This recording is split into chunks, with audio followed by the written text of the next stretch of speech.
Well, it's my pleasure today to introduce somebody that I just had the pleasure of meeting myself. Mike Harrison, Executive Director of the First Tennessee Development District. Mike is, I believe, from Hancock County, I believe you told me. Attended Walter State Community College in East Tennessee State, and he served as the Hancock County Mayor from 1990 to 2002. He was elected to the Tennessee General Assembly in 2002 and served until 2015. While he was in the General Assembly, he served as chair of the House Finance Committee, served on the Ways and Means Committee, the Health Committee, and the Joint Pensions and Insurance Committees. After his tenure in the General Assembly, he took a position as Executive Director of the Association of County Mayors in 2016 until he came into this current position. So he told me to just get up here and say, Mike Harrison's here today, so I'm going to keep it short. But we're glad to have you, Mike, and just give him a good Kiwanis welcome. Oh.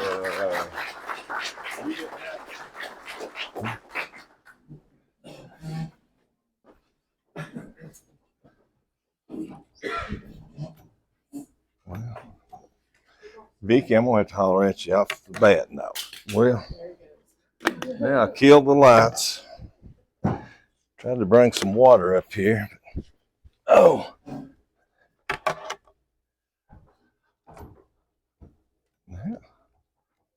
There we go. Let me raise that up a little bit. Now we're off and running. Thank you all for having me today. I was here as a guest with Calvin Clifton. There's a lobbyist in Nashville. His name is Stuart Clifton. And every time I see Calvin coming, I say to myself, I'm going to give him the correct name, but it always comes out Stuart. You know Stuart well. But the good thing about it, he's nothing like Stuart. But again, I'm glad to be with you today.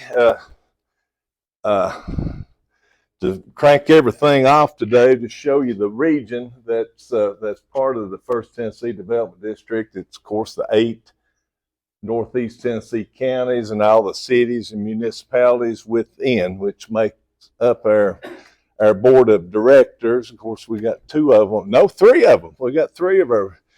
I've got the past chairman, the now chairman, and our state representative on the committee who I got elected. We got elected at the same time back in 2002. He's a little bit better to stay around in a job than I am. So, but we appreciate David, and I'll talk about a bill that he passed year before last, I guess, and just got an extension on that. We'll talk about that a little bit later on in the presentation.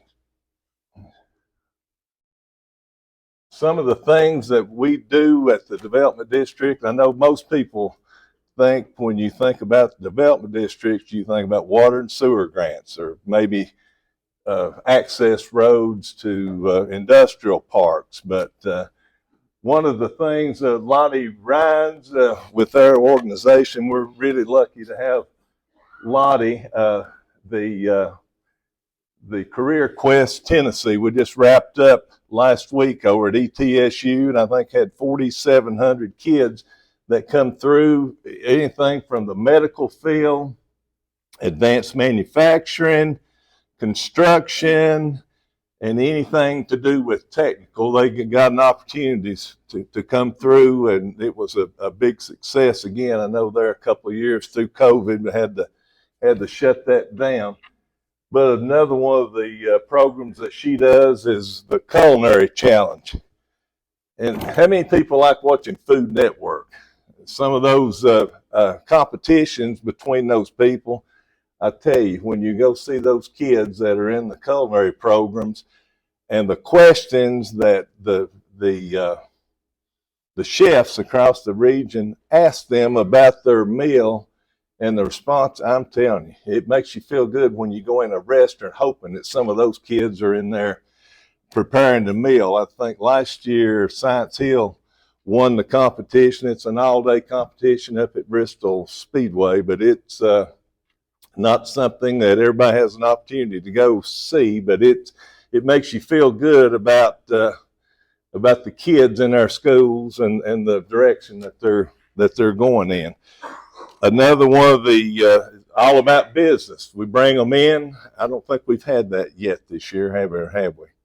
Yeah, I was out of town. I didn't get to go see that one this year, but teach them how to dress for an interview, work with them on the interview process. Just amazing. Another one of the through the Career Quest program, Hospitality Works. I think everybody realizes that Northeast Tennessee, we rely on tourism a lot to keep our local and state coffers full of, hopefully, money coming in from people from outside the state that we're not going to have to educate their kids or do anything. Let them come in and get their money and head out. But have a lot of participation from our restaurants and venues across the region to be able to see if that's a path they'd like to pursue. Right here is a program that I probably am prouder of than anything that we do. Caring Workplaces. Has anybody in here ever heard Caring Workplaces? Got one hand. We hope that that's going to change.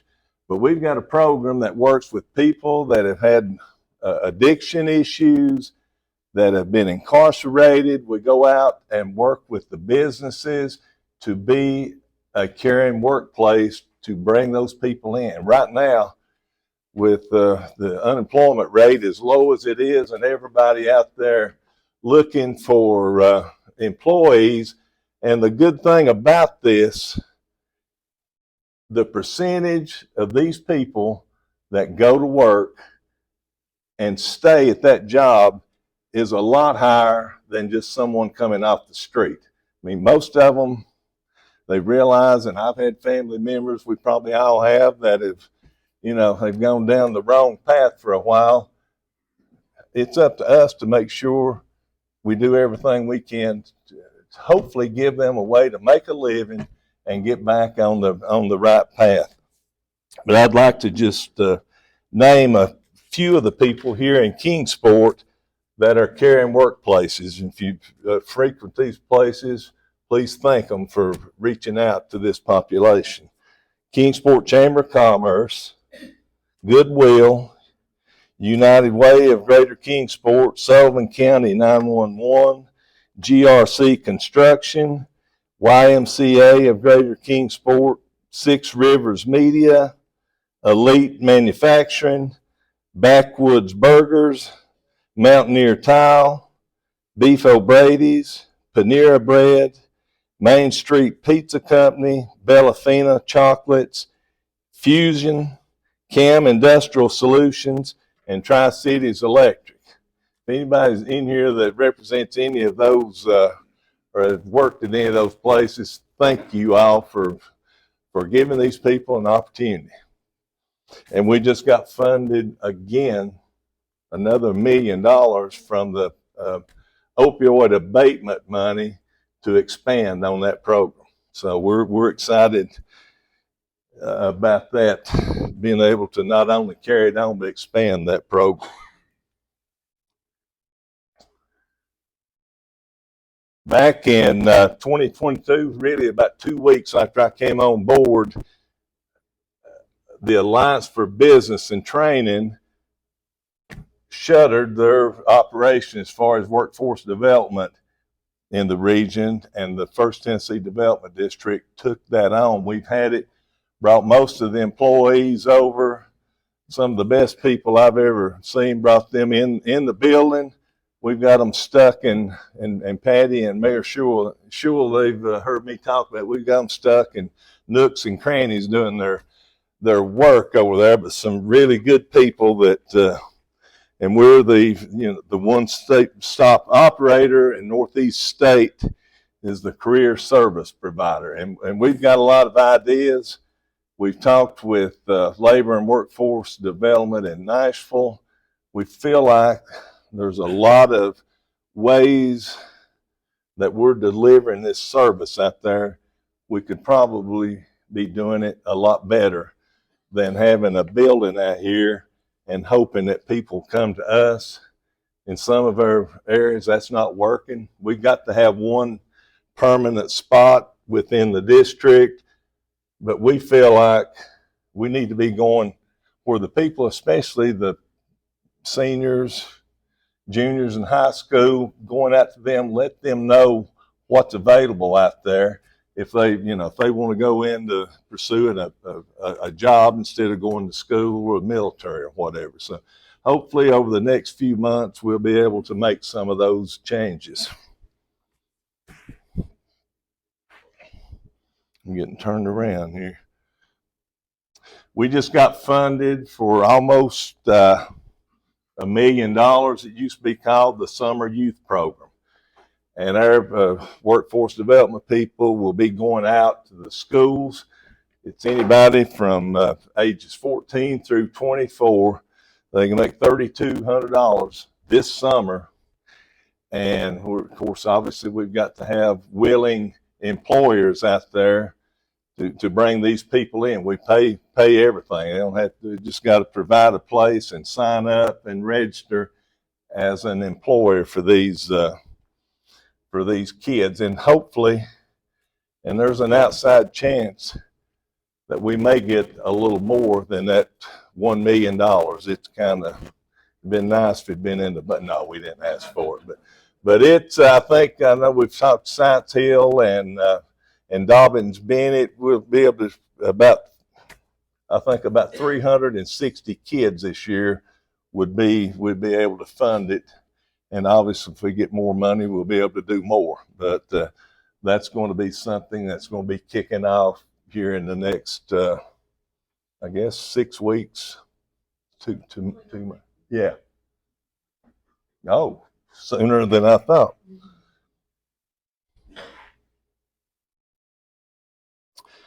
Okay, the one thing that we do at the district that really impacts, and as I get older, you realize how much we need to spend our time helping our aging population in the state. The bill passed about 3 weeks ago that will combine intellectual disability with aging and gives that a cabinet level person that hopefully will be bringing more funds into our region, not only our region, but regions all across the state, the ones that do the aging programs. But I tell you, anything from the senior citizen centers, and every city has one. We work with them, provide a hot meal every day for people that can make it into that center. We've got a program that we have volunteer people that deliver those meals on a daily basis. I know there at the district, we have our employees sign up and do that. We take care of the Johnson City area. I'm getting like my pastor. I've got to have something to drink alone. But some of the other things that we do, caregiver support. If you're taking care of an elderly person, we have a program that will let someone come in, give you a little bit of time to get out and take care of, things that you need to take care of for yourself. That can be draining to anyone. It don't matter if it's a wife, mother, father, brother, whatever. Everybody needs a break, and we've got a program that provides that service. Of course, another thing, CREVA, looking at when elder abuse happens, to coordinate with the local law enforcement, the Attorney General's office, to make sure that our elderly aren't being abused out there. nutrition services, again, the home delivered meals and the meals at the Senior Citizen Center. But not only that, teaching nutrition, people that have diabetes, high blood pressure, cholesterol, things like that, to try to help them out with a diet that will help them live a quality life. But the biggest thing, and I had to use it last year, when you get Medicare eligible, we get about 17,000 calls a year from people that are becoming eligible for that to come in to help steer people in the right direction as far as which plan to sign up for, what they need. As you all well know, if you turn the TV on, there's plenty of companies on there that are trying to sell their product, and I don't begrudge that. That's free market. But at the same time, some people may not need all of those different services that are out there. Of course, choices. We passed a bill, 15 years ago, that gives people the choice to either stay in their home, nursing home, other types of, there for a while, if you got to the point that you needed extra assistance, the nursing home was pretty much the only route you had to go in this state. So after that legislation passed, we work with people that are, that decision is coming down the road for their family to make sure what works best for that family. So, but we do a lot, and we dropped or left some products back there that talk about the aging. If you know of anyone out there that needs us, we're a phone call away. Of course, we, like everybody else, we've got the Facebook page, and I guess we're on Twitter, or we're not on Twitter, we're just on Facebook. So you have to go to Facebook to get the information for us. That, again, goes over all the different programs run out of AirAge, and that's our biggest part of our budget is the agent budget. Of course, that's where a lot of, just as I've said, direct interaction with people out there. Those people, they're going and coming all day long. The nurses, the counselors, the different people.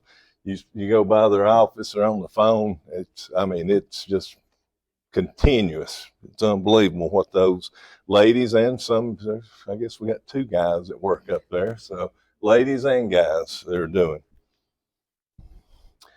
Now, kind of what everybody thinks of when you think about the development district, economic and community development projects. Of course, you see the ARP money last year had $10 million worth of projects that came through the ARP. That's putting in sewer and water projects. Of course, what we're coming up against right now, and I know we've got, of course, Stuart back here, Calvin, but engineering firms to do the engineering, because all these monies, the way it stands right now, have to be expended by January 1 of 2026. I mean, we're coming down the pike. I don't know how we're going to do it. If we could get the engineering done, then you have the issue of finding contractors that can bid these projects to get them done. I don't know. We had a meeting in Nashville 2 weeks ago with both speakers and people at TDEC and Ernst & Young, the accounting firm that's kind of the go-between us and TDEC and finance administration. If something doesn't happen, hopefully we're not going to be turning that money back, because it is doing and will do a lot of good. There's a lot of projects that got funded through this that would have never made it through the regular CDBG or ARC process. It would be a travesty if we lost that money because we don't have the contractors or the engineers to get the work completed. So hopefully something will be changing on that, because that again, just be a travesty to see that money go back.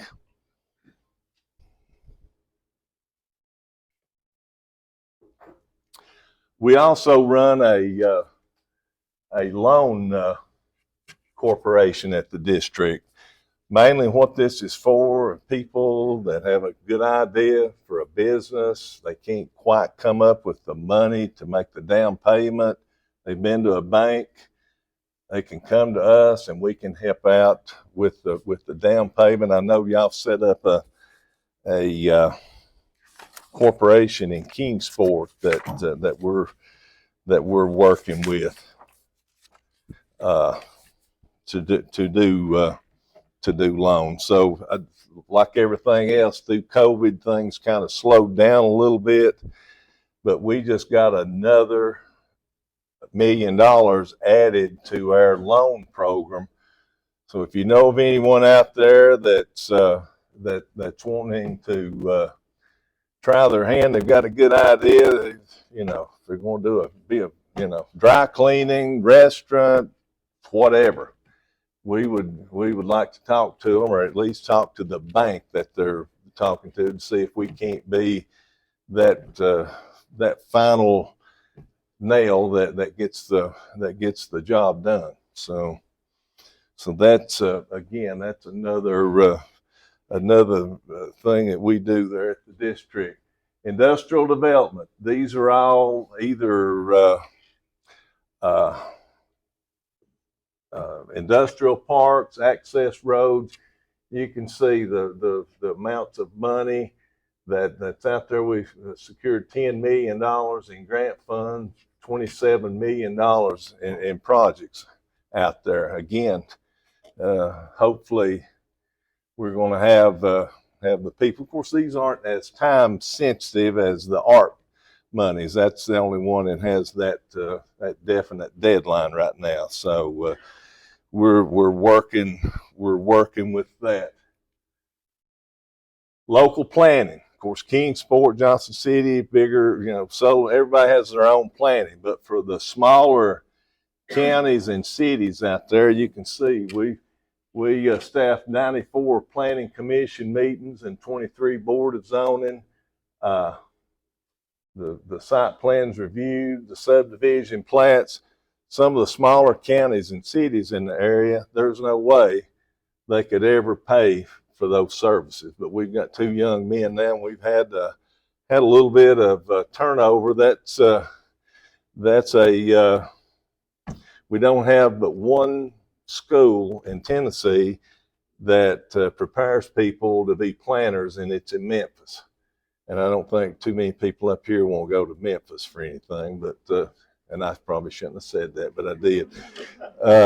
But again, we've got 2 young guys that are doing it now. Hopefully we're paying them enough, because they're doing a fabulous job to keep them in those jobs. Housing. Anywhere you go, housing's an issue. When you're in Nashville, everybody all across the state, affordable housing. I don't know what affordable housing is, but it's I guess whatever the going for that community determines what affordable housing is. But and Mayor Woodby and Mayor Schewel are in here, and they're part of well, they're not part of, they're leaders in the recovery center that we've got going up in the old prison up on Rome Mountain. And the thing about it is, I think we got 20 men up there right now, about 18 men that are up there, hopefully going to 100. Yeah, but it's going good. But the thing about it is, when they get out of that program, and it's a 1 year to 1.5 year program, if we don't have jobs, going back to caring workplaces again, and if we don't have housing, what are the chances they're going to be able to succeed out there? And I really commend the counties and cities that came together and funded that program up there. Obviously, the state of Tennessee prison, the work camp shut down. Instead of doing whatever with it, they were generous enough. I think it's $1 a year lease on that property up there, and it's unbelievable. I know I was talking to Lisa the other day. One of the pastors, one of the local churches, has been coming in, having church, had 6 people baptized last Sunday. So it's not only trying to help with their addiction problem, you know, having someone that's willing to go in up there and spread the gospel is going to, you know, hopefully going to help out as well. But again, if we don't have housing, we don't have jobs, those people, it's just going to be that same wheel going round and round like it has been. Right here, the most important people, they're the ones that hired me, so I better put their names up there. Of course, right now, Mayor Schewel is the chairman of our of the executive board. Patty is the vice chairman of the executive board. Got some good people up there, and then I've got, if you look at Hancock County there, got a couple of characters. I don't know how they ever made it into office, but both of them are my nephews, so I can talk about them. But the bad part of that, both of them are bigger than me, so I gotta, hopefully nobody won't share me down in them up here. But again, we've got a great board to work with. A lot of big things happening, a lot of good things down the pike. And going back, one other thing, and I can't believe Mark didn't put it on the PowerPoint. I called him and gave him Dickens over it. 2 years ago, General Assembly passed the TANF grant. We were one of 7 communities across the state that got $25 million to work with needy families across the state. Things got off a little bit slower, and heck, I call him David, but Representative Hawk passed a bill a couple of weeks ago to extend that for a year. So hopefully we can get all that. But it's unbelievable, the ladies that we have that are working with that program, to hear the impact that's being made with those families and giving them a little bit of hope, getting them in a position that they might be able to get permanent employment, get off the public assistance. You know, I think most, or a lot of times we think about people that are on public assistance, they want that. And there may be some like that. But for the most part, you know, they just like to have a chance. And they've made some bad decisions, and some things have not happened good in their life to put them in that position. But hopefully with this program and other things that we're doing, we can help these people, lift them up, and have a quality of life for them, but most importantly for their kids. So right here again, that's some of the different things we do under the district. I've probably gone too fast, but hopefully we got some questions. But again, before we do that, thank you all for inviting me. Enjoyed it. Enjoyed the time with Mr. Dickert over there, talking with him and his travels across the East Coast. But thank you, and take any questions.